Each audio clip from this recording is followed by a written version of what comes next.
Hi everyone, तो आज अपने इस वीडियो में बात करने वाले हैं टीडीएस ऑन सैलरी से रिलेटेड कि टीडीएस ऑन सैलरी क्या होता है, टीडीएस सैलरी में से कब डिडक्ट होता है और अगर टीडीएस डिडक्ट होता है तो क्या रिफंड मिल सकता है।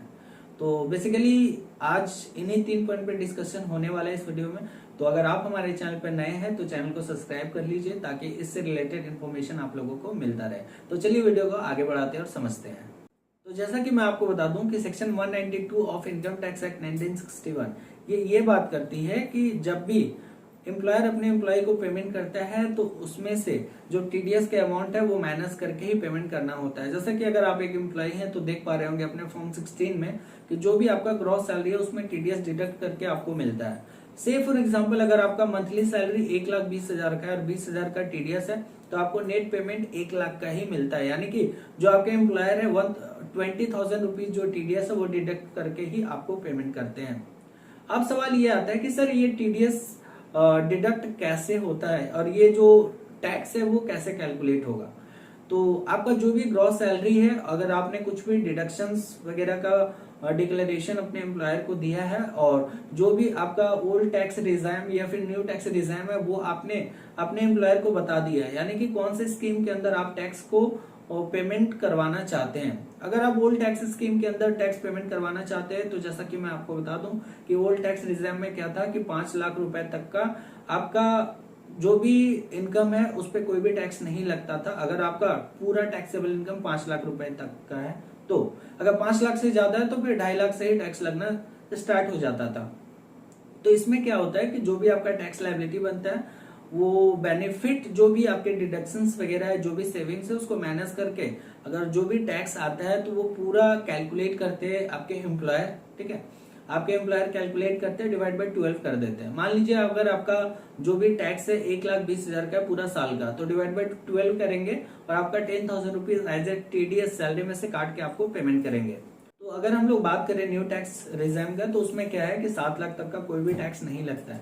अगर आपका इनकम 7 लाख रुपए तक का है तो 3 लाख से ऊपर जो भी 7 लाख का टैक्स लगता है उसका रिबेट मिल जाता है अंडर सेक्शन 87A के अंदर, यानी कि 7 लाख पे कोई टैक्स नहीं लगता। अगर आपका इनकम 7 लाख से ज्यादा है, अगर आपका एम्प्लॉयर कैलकुलेट किए हैं जो भी टैक्स तो उसको डिवाइड बाय 12 करके जैसे ओल्ड टैक्स रिजाइम में डिडक्ट करके आपको पेमेंट कर रहे थे वैसे ही पेमेंट करेंगे। मान लीजिए अगर आपका न्यू टैक्स रिजाइम में सैलरी इनकम मंथली सैलरी 1,20,000 का है, टीडीएस 20,000 है तो वो माइनस करके आपको 1 लाख पेमेंट करेंगे, यानी कि पूरा आपको पेमेंट नहीं करेंगे। तो ये चीज आपको फॉर्म्स ये आपका जो सैलरी स्लिप है उसमें देखने को मिलेगा कि ग्रॉस सैलरी है आपका उसमें टीडीएस डिडक्ट करके ही आपको पेमेंट मिला है। तो ये चीज आपको, अब सवाल ये आता है कि सर जो हमारा टीडीएस डिडक्ट होता है वो दिखता कहाँ है। जो भी आपका सैलरी पे टीडीएस डिडक्ट करते हैं आपके एम्प्लॉयर वो आपके पैन नंबर पे जमा करवा देते हैं गवर्नमेंट को, यानी कि अगर आप अपना इनकम टैक्स बीइंग एम्प्लॉय अगर आप अपना इनकम टैक्स पोर्टल ओपन करते हैं तो वहां पे 26AS के अंदर आप वहां लॉग इन करके देख सकते हैं कि आपके एम्प्लॉयर कितना इनकम दिए और उसमें से टीडीएस कितना डिडक्ट किए हैं। अब सवाल ये आता है कि सर ये जो हमारा टीडीएस डिडक्ट होता है, मेन सवाल यही है कि हमारा टीडीएस डिडक्ट होता है क्या रिफंड क्लेम कर सकते हैं। तो मैं आपको बता दूं कि अगर आपके employer by mistake excess tax deduct कर लिए हैं या कोई बेनिफिट था जो कि अगर आप ओल्ड टैक्स रिजाइम में थे बेनिफिट था जो कि वो क्लेम नहीं किए हैं तो जी हाँ आप उसको क्लेम कर सकते हैं।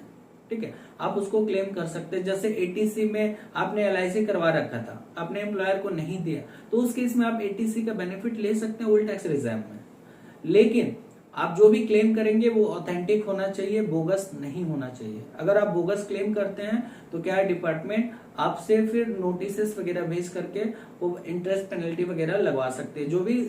जो भी क्लेम करे तो वो ऑथेंटिक होना चाहिए, ठीक है, एज पर लॉ होना चाहिए। तो ये चीजें हैं।